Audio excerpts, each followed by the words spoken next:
ካምፓስ ዩኒቨርሲቲ በነበርኩበት ጊዜ አንድ አስተማሪ ከካምፓስ አባረረኝ።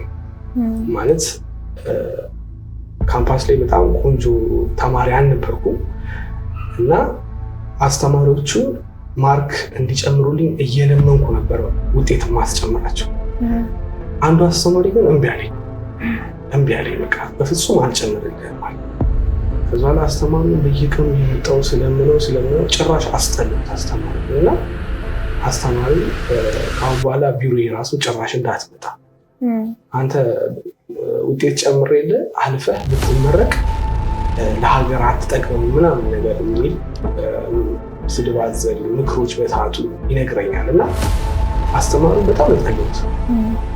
ምክንያቱም ሌሎቹ አስተማሪዎች ተባብረውኛል፣ እሱ ግን አልተባበረም ማለት ነው። ለዛውም ለአንድ ማርክ ማለት ነው።